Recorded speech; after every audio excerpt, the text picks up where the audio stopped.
போன எபிசோடில் நம்ம நந்தி தேவர் பார்வதி தேவி கிட்ட இந்த கொழுக்கட்டையை என்னோட மகாதேவனுக்காக எடுத்து செல்லட்டுமான்னு சொல்லி கேட்டார் இல்லையா. பார்வதி தேவியும் நந்தி தேவருக்கும் சிவனுக்கும் இடையே உள்ள பக்தியையும் அன்பையும் விளக்கி கூறினாங்க இல்லையா. இந்த எபிசோட அதுலேருந்தே கண்டினியூ பண்ணுவோம். அப்படியே இந்த பக்கம் கைலாயத்தில் நம்ம சிவனையும் நாராயணரையும் காட்டுறாங்க.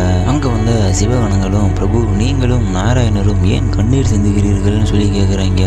நம்ம சிவனும் இது ஆனந்த கண்ணீர், நந்தியை எனது வாகனமாக பெற்றதற்கு நான் மிகவும் பெருமைப்படுகிறேன்னு சொல்றாப்புல சிவன். அப்படியே நாராயணரும் மகாதேவா நந்தியை அலங்கரிக்க ஏதாவது திட்டங்கள் இருக்கான்னு சொல்லி கேட்குறாப்புல அந்த சிவன் கிட்ட. நம்ம சிவனும் இருக்குன்னு சொல்லிட்டு நம்ம சிவன் நந்தி அலங்கரிக்கிறதுக்காக ஃபர்ஸ்ட் ஒரு போர்வ மாதிரி உருவாக்கி கொடுக்குறாரு. இது மட்டும் இல்லை, இன்னும் சில விஷயங்கள்லாம் இருக்கு நந்தி அலங்கரிக்கன்னு சொல்லிட்டு அந்த மணிகள்னு சொல்லி இன்னும் கொஞ்சம் நிறையா பொருட்கள் எல்லாம் சிவன் உருவாக்குறாரு. நாராயணா, நந்தியை அலங்கரிக்க தேவையான பொருட்கள் இதோ இருக்கிறது, இதை கொண்டே நீங்கள் நந்தி அலங்கரிக்கவும் சொல்றாப்புல நம்ம சிவன் நாராயணர்கிட்ட. நாராயணரும் உங்கள் கட்டளைப்படியே ஆண்டுகிறேன்னு சொல்லிட்டு பூக்களும் இன்னும் சில கொஞ்சம் பொருட்களையும் நாராயணர் கொடுக்குறாரு. நாராயணரும் இந்த பொருட்களை எல்லாம் கொடுத்துட்டு எம்பெருமானே, நான் இப்பொழுது விடைபெறுகிறேன். உங்களோட திருமண ஊர்வலத்தின் மற்ற வேலைகள் அனைத்தும் சரியா நடக்குதான்னு சொல்லி போய் பார்க்கணும், நான் போய் பார்க்குறேன்னு சொல்லிட்டு நாராயணர் அங்கிருந்து கிளம்புறாரு. நாராயணர் போனதுக்கு அப்புறம் அங்க இருந்த சிவகணங்கள்ல அந்த குண்டு பைய இறைவா நாங்களும் ஏதாவது உதவி செய்யட்டுமான்னு சொல்லி கேட்க நம்ம சிவனும் கண்டிப்பா செய்யலாம்னு சொல்றாப்புல.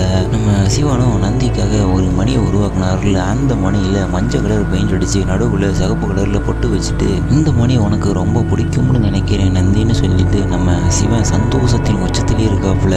அப்படியே இந்த பக்கம் அரண்மனையில பார்வதி தேவி நந்தி தேவர்கிட்ட, நந்தி இதோ என்னுடைய எஞ்சிய மஞ்சள், இது மஞ்சள் மட்டுமல்ல, சிவனுக்கு திருமணத்திற்கு முன்னாடி நான் கொடுக்கக்கூடிய முதல் பரிசே இதுதான், நீ இதோட முக்கியத்துவத்தை தெரிஞ்சுக்கணும்னு சொல்றாங்க பார்வதி தேவி. கண்டிப்பாக மாதா, கண்டிப்பா இந்த மஞ்சளோட முக்கியத்துவத்தை நான் நன்கு அறிவேன். என் உயிரை விட இந்த மஞ்சளே எனக்கு உயர்ந்தது, இந்த மஞ்சளை பாதுகாப்பாக நான் கைலாயத்தில் கொண்டு சேர்ப்பேன்னு சொல்றாப்புல நந்தி. பார்வதி தேவியும் நந்தி கையை நீட்டுன்னு சொல்லிட்டு நந்தியோட கையில அந்த மஞ்சளை கொஞ்சம் எடுத்து வைக்கிறாங்க.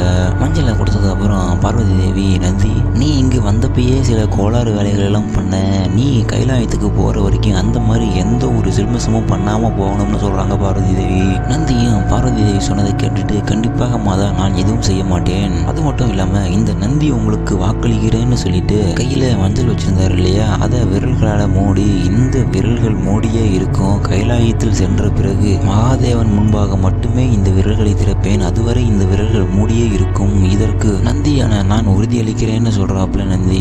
அரண்மனையில இருந்து எல்லாருக்கும் ஒரு வணக்கத்தை போட்டுட்டு அங்கிருந்து நம்ம நந்தி தேவர் கிளம்புறாப்புல. அப்படியே நந்தியும் மஞ்சளை வாங்கிக்கிட்டு கைலாயத்தை நோக்கி போறாப்புல. ஒரு காட்டு பகுதிக்கு வந்ததும் வானிலை எல்லாம் இடியும் மின்னலுமா மாறி அந்த காட்டுல புயல் காற்று மாதிரி வீச ஆரம்பிக்குது. நம்ம நந்தியும் என்னது இது, காற்று இப்படி வீசுகிறது, ஏதாவது நடக்க போகிறதான்னு சொல்லி பார்த்துக்கிட்டு இருக்கும் போதே தூரத்துல எவனோ ஒருத்தன் நடந்து வர மாதிரியே தெரியுது. தூரத்துல யாரா வராங்கன்னு பார்த்தா நம்ம நந்தி தேவர்கிட்ட இருந்து மஞ்சளை பிடிக்கிட்டு போறதுக்காக தயாரா வெயிட் பண்ணிட்டு இருந்தான் இல்லையா தாரகாசுரன் தான். நந்தி வரதை பார்த்துட்டு அந்த மஞ்சளை பிடிக்கிட்டு போறதுக்காக வராப்புல. தாரகாசுரனும் நந்தி பக்கத்துல வந்து நின்று ஆஹா மஞ்சள் கிடைச்சிருச்சு, நந்திக்கிட்ட இருந்து ஈஸியா பிடிக்கலான்னு சொல்லி யோசிச்சுட்டு இருக்கும்போது நம்ம நந்தியும் யார் நீ யாராக இருந்தாலும் பரவாயில்லை, என் வழியில் குறுக்கிடாமல் விலகி நில்லுன்னு சொல்றாப்புல நந்தி. நம்ம தாரகாசுரனும் நான் யாரா, சரி பரவாயில்லை, நான் யார் என்று தெரியாமல் இருப்பதே நல்லது, உன் கையில் இருக்கக்கூடிய மஞ்சளை என்னிடம் கொடுத்துவிடு, நான் உன் வழியில் குறுக்கிட மாட்டேன், அதன் பிறகு நீ உன் வழியில் செல்லலாம்னு சொல்றாப்புல நம்ம தாரகாசுரன். நம்ம நந்தியும் ஏ முட்டாள், உனக்கு எவ்வளவு தைரியம் இருந்தால் சிவனுடைய மஞ்சளையே கேட்பாய்னு சொல்லி நம்ம நந்தி கோபப்படுறாரு. கோபப்பட்ட நந்தியும் தாரகாசுரம் முன்னாடி போய் நின்று நெஞ்ச வரப்பா நிமித்திக்கிட்டு நிற்கிறாப்புல.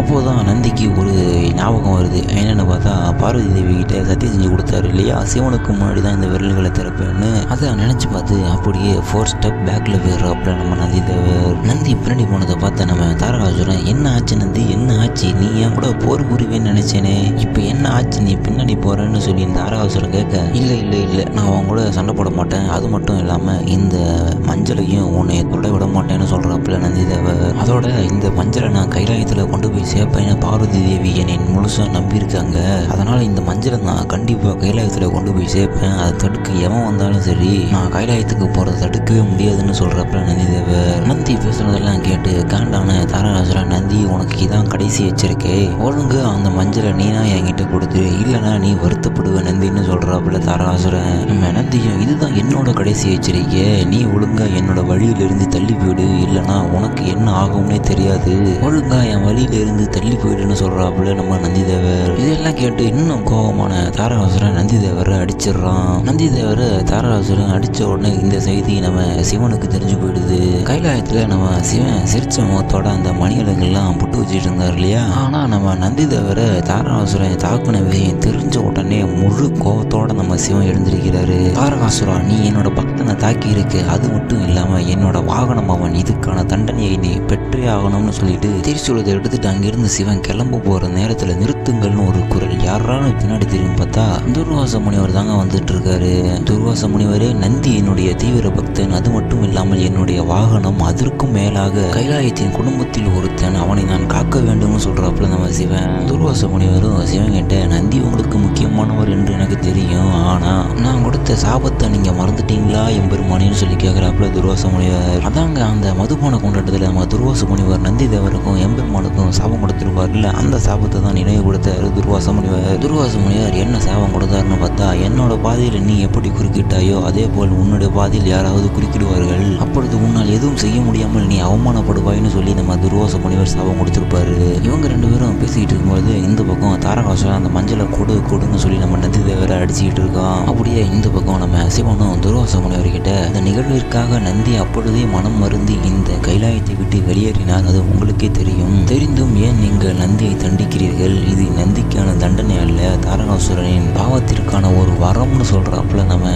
சிவன். அப்படியே இந்த பக்கம் தாரகாசுரனும், ஏ முட்டாள் நந்தியே, நான் தான் இந்த 3 மண்டலத்திலும் அதிபதியான தாரகாசுரன், ஒழுங்கு மரியாதையாக அந்த மஞ்சளை என்னிடம் கொடுத்து விடு, இல்லை என்றால் நான் உன்னை கொன்று விடுவேன்னு சொல்றான் தாரகாசுரன். நீ யாரா இருந்தாலும் எனக்கு பரவாயில்லை, நான் பார்வதி தேவி மீதும் சிவன் மீதும் வைத்திருக்கக்கூடிய பக்தியை விட உனது வலிமையானது பெரியது அல்லன்னு சொல்றாப்புல நந்திதேவர். இதை கேட்ட தாரகாசுரன் இன்னும் நந்தியை போட்டு அடிக்க ஆரம்பிக்கிறான். அப்படியே அந்த பக்கம் நம்ம துர்வாச முனிவரும் சிவன்கிட்ட, நந்தி அவரோட தவறை உணர்ந்தார், ஆனால் கைலாசத்தை விட்டு வெளியேறவில்லை, அதனால் நந்தி தாரகாசுரனின் கைகளால் இறக்க நேரிடும்னு சொல்றாப்புல துர்வாச முனிவர். துர்வாச முனிவர் பேசினதை கேட்டு ஆத்திரம் கொண்ட நம்ம சிவன் கோபத்தின் உச்சத்துக்கே போயிடுறாப்புல. மகாதேவனின் கோபத்தின் வெளிப்பாடாக இயற்கையின் சீற்றம் இன்னும் அதிகமாகுது. இந்த பக்கம் அரண்மனையிலிருந்து பார்வதி தேவி இந்த வானிலை மாற்றத்தை பார்த்து அதிர்ச்சி அடைகிறாங்க. பார்வதி தேவி இருக்கக்கூடிய இடத்துக்கு தக்ஷனோட மனைவி, பார்வதியோட அம்மா அப்பா என்ன எல்லாருமே வந்துடுறாங்க. பார்வதி தேவியோட அம்மாவான வைனாவதியும் ஏதோ அசம்பாவிதம் நடக்க போவது போல் இருக்கிறதுன்னு சொல்றாங்க. பார்வதி தேவியும் ஆமாம் அம்மா, ஏன்னு தெரியல, மகாதேவன் கடும் கோபத்தில் இருக்கிறார்னு சொல்றாங்க பார்வதி தேவி. உடனே நம்ம தக்ஷனும், மகாதேவனின் கோபத்தை நாங்கள் நேரிலே பார்த்திருக்கிறோம், அதனால் உடனடியாக மகாதேவனின் கோபத்தை தணிக்க வேண்டும்னு சொல்றாப்புல நம்ம தக்ஷன். பார்வதியின் அம்மாவான மைனாவதி, மகாதேவர் எதற்காக கோபமாக இருக்கிறார் என்றே தெரியவில்லை, பிறகு எப்படி பார்வதி தேவி கோபத்தை குறைப்பாள்னு சொல்லி கேட்குறாங்க. பார்வதி தேவியும் அதற்கு ஒரு வழி இருக்குன்னு சொல்லிட்டு அங்கிருந்து கிளம்புறாங்க.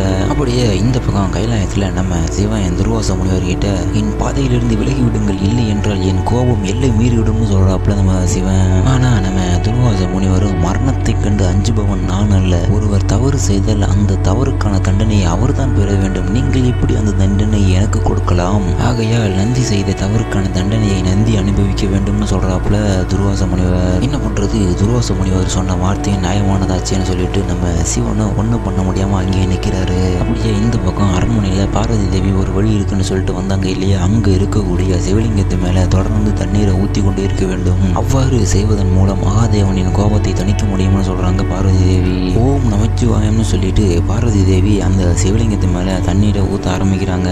அப்படியே இந்த பக்கம் நம்ம நந்தி தேவரும் வழி தாங்க முடியாம ஹரஹர மகாதேவா ஹரஹர மகாதேவான்னு சொல்லி கத்திக்கிட்டே இருக்காரு. நந்தி கத்தக்கூடிய சத்தம் கைலாயத்துக்கே கேக்குது. நம்ம சிவனாலையும் ஒன்றும் பண்ண முடியாம கண்கலங்கி நிற்கிறாப்புல. நம்ம தாரகாசுரன் நந்தியை பலவீனம் அடைகிற அளவுக்கு அடிச்சிடுறாப்புல. அதுக்கப்புறம் போய் நந்திக்கிட்ட இருக்கக்கூடிய மஞ்சளை பிடிங்கி பார்க்குறாப்புல. இருந்தாலும் நந்தி கையில் இருக்கக்கூடிய மஞ்சளை பிடுங்கவே முடியல. ஏன் முட்டாள் நந்தியை, ஒழுங்கு மரியாதையாக மஞ்சளை என்னிடம் கொடுத்து விடு, இல்லை என்றால் நான் உன்னை இங்கேயே என் கைகளால் கொன்று விடுவேன்னு சொல்றான் தாரகாசுரன். என் உயிரை விட இந்த மஞ்சள் தான் எனக்கு ரொம்ப முக்கியம், நான் உயிரோடு இருக்கிற வரைக்கும் உன்னால இந்த மஞ்சளை எடுக்கவே முடியாதுன்னு சொல்றாப்புல நந்தி தேவர். ஓ சரி நந்தி, அப்படியானால் இப்பொழுதே உன்னை அடித்து கொன்று விடுகிறேன்னு சொல்லிட்டு தாரகாசுரன் நந்தியை மேலும் மேலும் அடிக்க ஆரம்பிக்கிறான். தாரகாசுரன் நந்தியை அடிக்க நம்ம நந்தி தேவரும் ஹரஹர மகாதேவா ஹரஹர மகாதேவான்னு சொல்லி மகாதேவனை அழைக்கிறாரு நந்தி. நம்ம தாரகாசுரனும் நீ என்னதான் கூப்பிட்டாலும் மகாதேவர் இங்கே வரமாட்டார், நான் உன்னை கொன்று இந்த மஞ்சளை எடுத்து மகாதேவனின் திருமணத்தை நிறுத்த போகிறேன்னு சொல்றான் தாரகாசுரன். நம்ம நந்தியும் மகாதேவனோட திருமணத்தை எவராலும் தடுக்க முடியாதுன்னு சொல்றாப்புல. நந்தி தேவரும் அடிவாங்க ஹரஹர மகாதேவா ஹரஹர மகாதேவா ஹரஹர மகாதேவான்னு மகாதேவன் நாமத்தையே துதிச்சுக்கிட்டு இருக்காரு. கைலாயத்துல நம்ம சிவனும் ஒண்ணும் பண்ண முடியாம கண்கலங்கி நிக்கிறாப்புல. அந்த நேரத்துல அங்க வந்து நம்ம நாராயணர் துர்வாச முனிவர்கிட்ட நீங்க நந்திக்கு கொடுத்த சாபத்தை திரும்ப பெறும்படி ஒன்றும் சிவன் கேட்கவில்லை, ஆனால் உங்கள் சாபம் பலிப்பதற்கான நேரம் இது அல்ல. இன்று மட்டும் தாரகாசுரனால் நந்தி கொல்லப்பட்டால் ஒவ்வொரு பக்தரும் தன் கடவுளின் நம்பிக்கையை இழக்க நேரிடும்னு சொல்றாப்புல நம்ம நாராயணர் துர்வாச முனிவர்கிட்ட சிவனை மட்டும் தடுத்து நிறுத்தாதீர்கள்னு சொல்லி வேண்டுகோள் வைக்கிறாப்புல. அப்படியே இந்த பக்கம் தாரகாசுரன் நந்தியை அடிச்சு கொல்ல போற சமயத்துல உன்னோட இறைவனோட பேரை கடைசியா ஒரு முறை சொல்லிக்கோன்னு சொல்லிட்டு தாரகாசுரன் நந்தியை அடிச்சு கொல்ல போறான். நந்தியும் இறக்க போற நேரத்துல மாதா பார்வதி தேவி என்னை மன்னித்து விடுங்கள், உங்களுக்கு கொடுத்த எனது வாக்கினை என்னால் நிறைவேற்ற முடியவில்லை பிரபு, நீங்களும் என்னை மன்னித்து விடுங்கள், நீங்கள் எனக்கு கொடுத்த வேலையை நான் சரியாக முடிக்கவில்லை, இருவருமே என்னை மன்னித்து விடுங்கள்னு சொல்லிட்டு ஹரஹர மகாதேவான்னு சொல்லிட்டு தன்னுடைய உயிரை விட்டுறாரு நந்திதேவர். அப்படியே இந்த பக்கம் அரண்மனையில பார்வதி தேவி இன்னும் தொடர்ந்து தண்ணியை ஊத்திக்கிட்டே இருக்காங்க. ஏன் இன்னும் மகாதேவனின் கோபம் தனியவே இல்லைன்னு சொல்லி பார்த்துட்டு பார்வதி தேவி மேலும் தண்ணியை ஊற்ற ஆரம்பிக்கிறாங்க. அப்படியே கைலாயத்துல நம்ம நந்தி இருந்ததை பார்த்த உடனே நாராயணர் சிவன் சிவகணங்கள் எல்லாருமே கண்ணீர் விட ஆரம்பிச்சிடுறாங்க. நம்ம சிவனும் கடும் கோபத்தோட துர்வாச முனிவரே உங்களுடைய சாபம் முடிந்ததா? என்னுடைய அன்பான பக்தன் எனது வாகனம் எல்லாத்துக்கும் மேல என்னோட குடும்பத்துல ஒருத்தனான தாரகாசுரன் கொன்னுட்டான். ஆனால் துர்வாச முனிவரே தாரகாசுரனை நான் தண்டிப்பதை எவராலும் தடுக்க முடியாதுன்னு சொல்லி நம்ம சிவன் கோபத்தோட உச்சத்துக்கு போயிடுறாப்புல. நந்தின்னு சொல்லி ஒரு கத்தி ரொம்பவும் ஃபீல் பண்றாப்புல. நம்ம சிவன் கோபத்தோட தாரகாசுரனை தண்டிக்க புறப்படுறாப்புல. இதோட இந்த எபிசோடு முடியுது. அடுத்த எபிசோட்ல பார்க்கலாம்.